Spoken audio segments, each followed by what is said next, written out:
Hi ನಮಸ್ತೆ ಎಲ್ಲರಿಗೂ welcome back to the channel. ಹೇಗಿದ್ದೀರಾ ಎಲ್ಲರೂ? ಐ ಹೋಪ್ ಎಲ್ಲರೂ ಚೆನ್ನಾಗಿದ್ದೀರಾ ಅಂತ ಅಂದ್ಕೊತೀನಿ. ನಾನು ಕೂಡ ಚೆನ್ನಾಗಿದ್ದೀನಿ. ಇವತ್ತು ಅಮ್ಮ ಬಂದುಬಿಟ್ಟು ಮಹಾರಾಷ್ಟ್ರ ಸ್ಟೈಲ್ ಬಾಕರ್ ವಡೆನ ಮಾಡ್ತಾ ಇದ್ದಾರೆ. ಯಾವ ಥರ ಮಾಡೋದಂತ ನೋಡ್ಕೊಂಡು ಬನ್ನಿ, ನೀವು ಕೂಡ ಟ್ರೈ ಮಾಡಿ ನೋಡ್ಬೋದು. ಮಹಾರಾಷ್ಟ್ರ ಸ್ಟೈಲ್ ಬಾಕರ್ ವಡೆ ಮಾಡ್ತಾ ಇದ್ದೀವಿ. ಇದೇ ಫಸ್ಟ್ ಅನ್ಸುತ್ತೆ ಈ ಥರ ಬಾಕರ್ ವಡೆ ಮಾಡೋದು ತೋರಿಸ್ತಾ ಇರೋದು ನಮ್ಮ ಲಾಗಲ್ಲಿ. ಇದಕ್ಕೆ ಸ್ವಲ್ಪ ಒಣಗೊಬ್ಬರಿ, ನೀವು ಎಷ್ಟು ಕ್ವಾಂಟಿಟಿ ಮೇಲೆ ಮಾಡ್ತೀರೋ ಅಷ್ಟನ್ನು ತಗೋಬೋದು. ಆಮೇಲೆ ನಾನು ಕಣ್ಣು ಅಳತೆಯಲ್ಲಿ ಹಾಕ್ತಾಯಿದ್ದೀನಿ. ಇದಕ್ಕೆ ಸ್ವಲ್ಪ ಜೀರಿಗೆ ಹಾಕ್ತಾಯಿದ್ದೀನಿ, ಸ್ವಲ್ಪ ಜಾಸ್ತಿನೇ ಹಾಕ್ತಾಯಿದ್ದೀನಿ, ಸ್ವಲ್ಪ ಜಾಸ್ತಿ ಮಾಡೋದ್ರಿಂದ. ಮತ್ತು ಸ್ವಲ್ಪ ಅಜ್ವಾನ ಹಾಕ್ಕೋಬೇಕು. ಆಮೇಲೆ ಎಳ್ಳು ಹಾಕ್ತಾಯಿದ್ದೀನಿ. ಇದು ಎಳ್ಳು ಸ್ವಲ್ಪ ನಾನೆಲ್ಲ ಕಣ್ಣು ಅಳತೆಯಲ್ಲಿ ಹಾಕ್ತಾಯಿದ್ದೀನಿ, ಸ್ವಲ್ಪ ಜಾಸ್ತಿನೇ ಹಾಕ್ತಾಯಿದ್ದೀನಿ. ಆಮೇಲೆ ಮೇನ್ ಇದಕ್ಕೆ ಟೇಸ್ಟ್ ಕೊಡೋದು ಕೊತ್ತಂಬರಿ ಬೀಜ ಮತ್ತು ಬಡೆಸೊಪ್ಪು. ಸ್ವಲ್ಪ ಬಡೆಸೊಪ್ಪು ಹಾಕ್ತಾಯಿದ್ದೀನಿ. ಇದಕ್ಕೆ ಸೋಂಪು ಅಂತಲೂ ಕರೀತಾರೆ. ಯಾವುದನ್ನು ಹುಯ್ಯಂಗಿಲ್ಲ, ಎಲ್ಲ ಹಸಿದೆ ಹಾಕೋದು. ಸ್ವಲ್ಪ ಕೊತ್ತಂಬರಿ ಬೀಜ, ಇದನ್ನು ಸಣ್ಣದಾಗಿ ಪೌಡ್ರ್ ಮಾಡೋಂಗಿಲ್ಲ, ಸ್ವಲ್ಪ ದಪ್ಪದಾಗೆ ಮಾಡಬೇಕು. ಸ್ವಲ್ಪ ಮೆಣಸಿನ ಪುಡಿ ಹಾಕ್ತಾಯಿದ್ದೀನಿ. ಇದನ್ನೆಲ್ಲ ಹಾಕಿ ತರಿಯಾಗಿ ಪೌಡ್ರ್ ಮಾಡ್ಕೊತೀವಿ. ಫಸ್ಟು ಬೌಲಲ್ಲಿ 3 ಬೌಲು ಗೋಧಿ ಹಿಟ್ಟು ತಗೊಂಡಿದ್ದೀನಿ. ಆಮೇಲೆ ಕಣ್ಣು ಅಳತೆನೇ ನಾನು ಹಾಕೋದು ಜಾಸ್ತಿ, ಹಂಗಾಗಿ ಅಳತೆ ಮಾಡ್ತಾಯಿಲ್ಲ.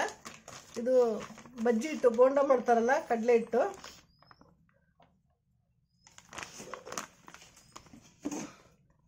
ಸ್ವಲ್ಪ ಕಡಲೆ ಹಿಟ್ಟು ಕಮ್ಮಿನೇ ಹಾಕಬೇಕು. ಗೋಧಿ ಹಿಟ್ಟು ಏನು ಹಾಕ್ತೀವೋ ಅದಕ್ಕಿಂತ ಕ್ವಾಂಟಿಟಿ 1/4 ಭಾಗ ಹಾಕಿದ್ರೆ ಸಾಕು. ಸ್ವಲ್ಪ ಉಪ್ಪು ಅಷ್ಟೇ, ನನ್ನ ಕೈಯಲ್ಲಿ ಉಪ್ಪು ಜಾಸ್ತಿ ಆದರೂ ಸ್ವಲ್ಪ ಕಡಿಮೆ ಹಾಕ್ತಾಯಿದ್ದೀನಿ. 1 ಸ್ಪೂನ್ ಖಾರದ ಪುಡಿ ಹಾಕ್ತಾಯಿದ್ದೀವಿ. ಸ್ವಲ್ಪ ಅದಕ್ಕೂ ಹಾಕಿದ್ದೀವಿ, ಇದಕ್ಕೂ ಹಾಕಿದ್ದೀವಿ.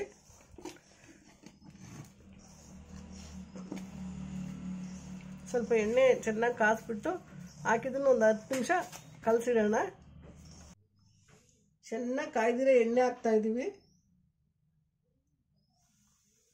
ಸಾಕು. ಇದೆಲ್ಲ ಮಿಕ್ಸ್ ಮಾಡಬೇಕು ಈ ಥರ. ಇದನ್ನು ಜಾಸ್ತಿ ಹೊತ್ತು ಕಲಸಿ ಇಡಲೇಬೇಕು ಅಂತೇನಿಲ್ಲ, ಕಲಸಿ ಇಮಿಡಿಯೆಂಟ್ಲಿ ಮಾಡ್ಬೋದು. ನೀವು ಯಾರು ಈ ಥರ ಎಣ್ಣೆ ಹಾಕಿದ ತಕ್ಷಣ ಕೈ ಹಾಕ್ಬೇಡ್ರಿ, ಕೈ ಬಿಸಿಯಾಗ ಸುಡುತ್ತೆ. ನಮಗೆ ಸ್ವಲ್ಪ ಕೈ ಕೆಲಸ ಮಾಡಿ ಅಭ್ಯಾಸ ಆಗಿರೋದ್ರಿಂದ ಜಲ್ದಿ ಹಾಕಿದ್ರು ನಮಗೇನು ಅನಿಸಲ್ಲ. ಹೊಸ್ದಾಗಿ ಮಾಡೋವಂಥವ್ರು ಆಮೇಲೆ ಈ ಥರ ಉಂಡೆ ಕಟ್ಟಬೇಕು, ಆ ಥರ ಬರಬೇಕು, ಈ ಥರ ಬರಬೇಕು ಏನಿಲ್ಲ. ಸುಮ್ಮನೆ ನಮಗೆ ಹೆಂಗೆ ಅನಿಸುತ್ತೆ ಆ ಥರ ಮಾಡಿದ್ರೆ ತುಂಬ ಟೇಸ್ಟಿಯಾಗಿ ಕಾಫಿ ಜೊತೆ, ಟೀ ಜೊತೆ, ಎಲ್ಲರೂ ಟ್ರಾವೆಲಿಂಗ್ ಮಾಡುವಾಗ ಸ್ನ್ಯಾಕ್ಸ್ ತಿನ್ನೋಕ್ಕೆ ಸಖತ್ತಾಗಿರುತ್ತೆ. ಒಂದ್ಸಲ ನೀವು ಟೇಸ್ಟ್ ಮಾಡಿ ನೋಡಿ. ಸ್ವಲ್ಪ ನೀರು ನೋಡ್ತಾ ಹಾಕಿ, ಒಂದೇ ಸಲ ಹಾಕಕ್ಕೆ ಹೋಗಬೇಡಿ.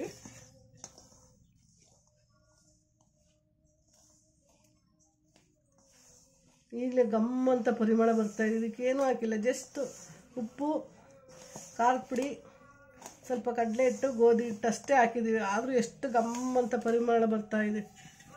ಚಪಾತಿ ಯಾವ ಥರ ಕಲಿಸ್ತೀವಿ ಹಿಟ್ಟು, ಅದೇ ಥರ ಕಲಿಸಿದ್ರು ಸಾಕು. ನೋಡಿ, ಈ ಥರ ಕಲಿಸ್ಬೇಕು, ಈ ಥರ ಸಾಫ್ಟಾಗಿರಬೇಕು. ಇಮಿಡಿಯೇಟ್ಲಿ ಮಾಡ್ಬೋದು, ಇದನ್ನ ಕಲಸಿಡ್ಲೇಬೇಕು ಅಂತೇನಿಲ್ಲ.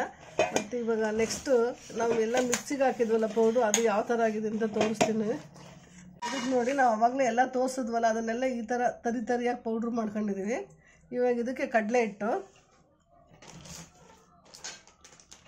ಯಾಕೆ ಕಡಲೆ ಹಿಟ್ಟು ಹಾಕ್ತೀವಿ ಅಂದರೆ, ಇದು ಈ ಥರ ಹಿಂಗೆ ಉದ್ರು ಆಗಿರುತ್ತೆ.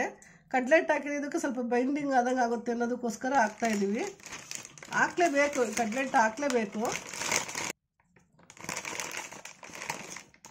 ಸ್ವಲ್ಪ ಉಪ್ಪು ಹಾಕ್ತಾಯಿದ್ದೀನಿ. ಅದಕ್ಕೂ ಹಿಟ್ಟು ಕಲಸೋದಕ್ಕೂ ಉಪ್ಪು ಹಾಕಿದ್ದೀವಿ. ಇದಕ್ಕೂ ಸ್ವಲ್ಪ ನೋಡಿ ಉಪ್ಪು ಹಾಕೋಣ. ಇಷ್ಟು ಸಾಕು ಅನಿಸುತ್ತೆ. ಆಮೇಲೆ ಸ್ವಲ್ಪ ಟೇಸ್ಟ್ ನೋಡಿ ಹಾಕೋಣ.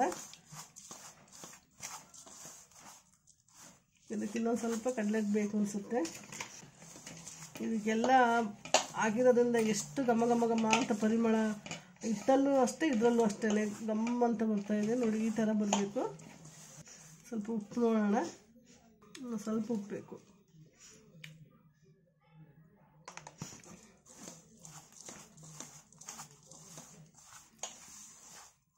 ಇವಾಗ ಇದು ರೆಡಿ ಆಯಿತು.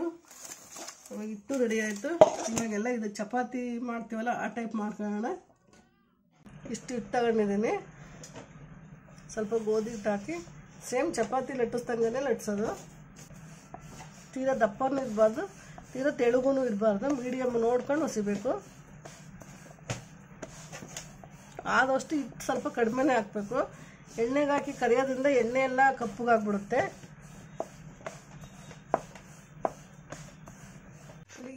ಈ ಥರ ಹೊಸದು ಸಾಕು, ಇಷ್ಟು ದಪ್ಪ ಇದ್ರೂ ಸಾಕಿದು. ಫುಲ್ಲೆಲ್ಲ ಹೊಸ್ತಿದ್ದೀನಿ ಇಷ್ಟೆಲ್ಲ ನೋಡಿ. ಇಟ್ಟು ಅಷ್ಟೇ, ಇಷ್ಟು ಅಷ್ಟು ಜಾಸ್ತಿ ತಗೊಂಡಿಲ್ಲ.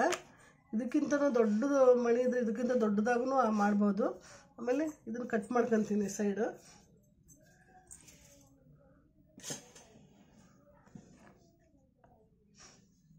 ಸ್ಕ್ವೇರ್ ಟೈಪ್ ಮಾಡ್ಕೋಬೇಕಿದು. ಸ್ಕ್ವೇರ್ ಕಟ್ ಮಾಡಿದ್ರೆ ಸುತ್ತಕ್ಕೆ ಚೆನ್ನಾಗಿ ಬರುತ್ತೆ. ಆ ಕಡೆ ಈ ಕಡೆ ಯಾವುದು ವೇಸ್ಟ್ ಆಗಲ್ಲ. ಸ್ವಲ್ಪ ಕೆಲಸ ಜಾಸ್ತಿ ಇರುತ್ತೆ, ಅದ್ರ ರುಚಿ ಮಾತ್ರ ತುಂಬ ಚೆನ್ನಾಗಿರುತ್ತೆ. ನೋಡಿ ಈ ಥರ ಎಲ್ಲ ಕಟ್ ಮಾಡಿ ಇನ್ನೊಂದು ಸಲ ಸ್ವಲ್ಪ ಎಲ್ಲ ಕಡೆನೂ ಈ ಥರ ಸ್ಪ್ರೆಡ್ ಮಾಡಿದ್ರೆ ದಪ್ಪ ಇದ್ದಿದ್ದೂ ಸರಿಯಾಗಿ ಹೋಗುತ್ತೆ. ಇದು ಜಾಸ್ತಿ ಅದುಂಬೇಡಿ, ಸ್ವಲ್ಪ ಲೈಟಾಗಿ ಸ್ವಲ್ಪ ಮಾಡಿದ್ರೆ ಸಾಕು. ಇದಕ್ಕೆ ಸ್ವಲ್ಪ ಮೇಲೆ ಸ್ವಲ್ಪ ನೀರು ಈ ಥರ ಸ್ಪ್ರೆಡ್ ಮಾಡಿಬಿಟ್ಟು, ಯಾಕೆಂದರೆ ಅದೆಲ್ಲ ಹಿಡೀಲಿ ಅಷ್ಟೇ ಅಂಥೇಳಿ ಸೈಡಿಗೆ ಹಾಕ್ಬೇಡಿ. ಆಮೇಲೆ ಇದನ್ನೆಲ್ಲ ಪೌಡ್ರ್ ಮಾಡಿ ಇಟ್ಕೊಂಡಿದ್ವಲ್ಲ ಅದನ್ನೆಲ್ಲ ಈ ಥರ ಸ್ವಲ್ಪ ದಪ್ಪದಾಗಿಯೇ ಹಾಕಬೇಕು. ಈ ಸೈಡ್ ಹಾಕಬೇಡಿ ಮತ್ತು ಫುಲ್ ಎಡ್ಜಿಗೂ ಹಾಕಬೇಡಿ.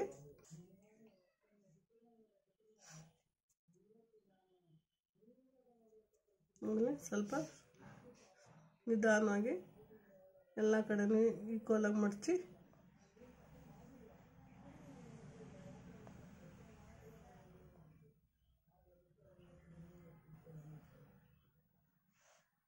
ಆಮೇಲೆ ಲಾಸ್ಟ್ ಎಂಡಿಗೆ ಬಂದಾಗ ಸ್ವಲ್ಪ ನೀರು ಜಾಸ್ತಿ ಹಾಕ್ಬಿಟ್ಟು, ಇದು ಓಪನ್ ಆಗಲ್ಲ, ಈ ಥರ ಹಾಕಬೇಕು. ಯಾಕೆ ಎಡ್ಜಿಗೆ ಹಾಕಬೇಡಿ ಅಂದರೆ ಈ ಥರ ಸುತ್ತಿದಾಗ ಹಿಂಗೆ ಬರುತ್ತೆ. ಆಮೇಲೆ ಇದು ಪೌಡ್ರೆಲ್ಲ ವೇಸ್ಟಾಗಿ ಹೋಗ್ಬಿಡುತ್ತೆ ಅಂತ ಎಡ್ಜಿಗೆ ಹಾಕ್ಬಾರ್ದು. ಇಷ್ಟು ಕಟ್ ಮಾಡಿ ತೆಗಿಯೋಣ. ನೋಡಿ ಇದಕ್ಕೆ ಹಿಟ್ಟು ಅಂತಿಲ್ಲ. ನಿಮಗೆ ಎಷ್ಟು ಸೈಜ್ ದಪ್ಪ ಬೇಕೋ ಅಷ್ಟು ಸೈಜಲ್ಲಿ ಕಟ್ ಮಾಡಿದರೆ ಆಯಿತು.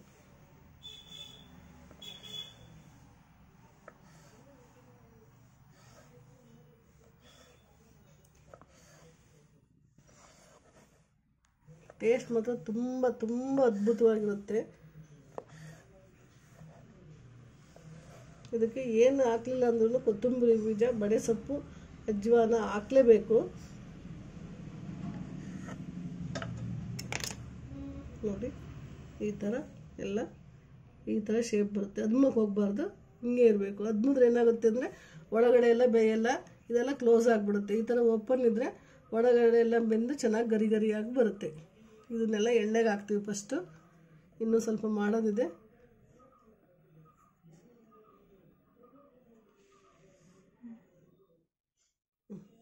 ಎಲ್ಲ ರೆಡಿ ಮಾಡಿ ಇಟ್ಕೊಂಡಿದ್ದೀವಿ. ಇವಾಗ ಒಂದೊಂದನ್ನೇ ಎಣ್ಣೆ ಕಾಯಕ್ಕೆ ಇಟ್ಟಿದ್ದೀವಿ. ಆಲ್ರೆಡಿ ಎಣ್ಣೆ ಕಾಯ್ದಿದೆ. ಇವಾಗೆಲ್ಲ ಒಂದೊಂದನ್ನೇ ಹಾಕ್ತಾಯಿದ್ದೀನಿ. ನಿಧಾನಕ್ಕೆ ಹಾಕಬೇಕು, ಯಾಕೆಂದರೆ ಒಳಗಡೆ ಬೈಂಡಿಂಗ್ ಮಾಡೋದೆಲ್ಲ ಓಪನ್ ಆಗೋ ಚಾನ್ಸಸ್ ಇರುತ್ತೆ. ಆದರೆ ಸ್ವಲ್ಪ ನೋಡ್ಕೊಂಡು ಹಾಕಬೇಕು. ಸ್ವಲ್ಪ ಸ್ಲೋ ಉರಿನೇ ಇಡಬೇಕು, ಜಾಸ್ತಿ ಹೈ ಫ್ಲೇಮ್ ಇರಬಾರ್ದು. ಸ್ಲೋ ಫ್ಲೇಮಲ್ಲೇ ಇಟ್ಟು ಕರಿಬೇಕು.